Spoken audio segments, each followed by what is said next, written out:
छोटी लड़की के खिलौने के घर में एक अजीब खिलौना सिर था जो दिखने में बहुत डरावना था। लड़की को पूरा यकीन था कि उसने वो खिलौना सिर वहाँ नहीं रखा था। फिर उसने डरते हुए देखा कि खिलौने के घर के मालिक जो छोटे छोटे पुतले थे अब घबराकर बैठे हुए थे। उनका बेटा डर से सोफे पर छिप गया था जैसे कि उसने कोई डरावनी चीज देख ली हो। जब लड़की ने नीचे कुत्ते को देखा तो पाया कि वो भी डर गया था और अलर्ट होकर लिविंग रूम की ओर देख रहा था। वो अजीब सिर अब फर्श पर आ चुका था। लड़की ने उत्सुकता से सिर पर लगे खून को छुआ तो वो बिल्कुल असली था, जो उसे बहुत अजीब लगा। तभी उसकी माँ की आवाज गूंजी कि उसे जाना होगा। लड़की ने जाते जाते खिलौने को चेतावनी दी कि वो अपनी जगह पर रहे और अपने आप न हिले। फिर वो कमरे से बाहर चली गई। खाना खाने के बाद लड़की दौड़कर ऊपर गई। वो देखना चाहती थी कि कहीं खिलौने फिर से तो नहीं हिले, लेकिन जब उसने खिलौने का घर खोला तो वो डर गई क्योंकि खिलौने फिर से हिल गए थे। मालिक जो पहले बिस्तर पर थे अब सीढ़ियों पर खड़े थे और डर से सोफे पर रखे अजीब सिर को देख रहे थे। जैसे ही लड़की ने नजर घुमाई उसका कुत्ता अजीब तरह से दरवाजे की ओर चला गया। डरा हुआ बेटा रसोई घर में आ गया था और डरते हुए उस अजीब सिर की ओर देख रहा था। लेकिन जब लड़की ने फिर से लिविंग रूम की ओर देखा तो मालिक और अजीब सिर दोनों गायब हो चुके थे। इससे लड़की और भी ज्यादा घबरा गई। उसने जल्दी से खिलौने के घर में चारों ओर देखा और पाया कि वो अजीब सिर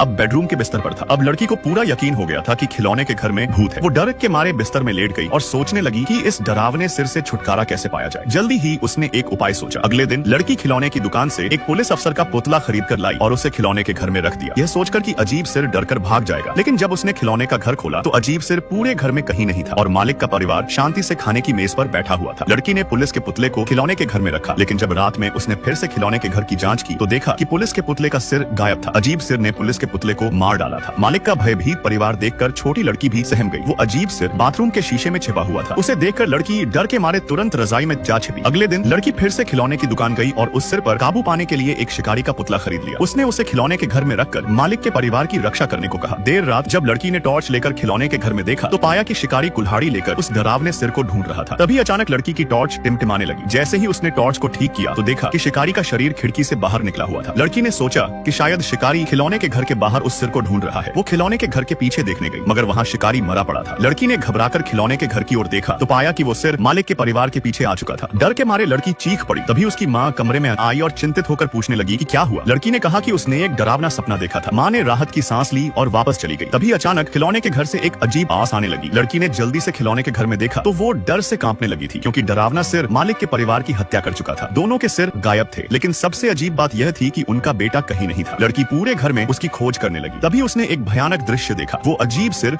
उनके बेटे के शरीर पर लगा हुआ था। लड़की ने गुस्से में उस सिर को खिलौने के घर से बाहर निकाला और डर के मारे बिस्तर में छिप गई। उसने सोचा कि सिर को बाहर फेंकना ज्यादा सुरक्षित होगा। उसने टॉर्च लेकर घर में सिर की तलाश की और अंत में बिस्तर के नीचे उसे ढूंढ निकाला, लेकिन सिर अचानक 10 गुना बड़ा हो गया था। लड़की को अपनी आंखों पर यकीन नहीं हो रहा था। नकली सिर असली में बदल चुका था। वो और भी ज्यादा डरने लगी। उसने तुरंत सिर को उठाकर वापस खिलौने के घर में रख दिया और अगले दिन अपने माता पिता से कहकर खिलौने का घर किसी और को दे दिया था। और फिर वीडियो लाइक करने पर पार्ट 2 मिल जाएगा।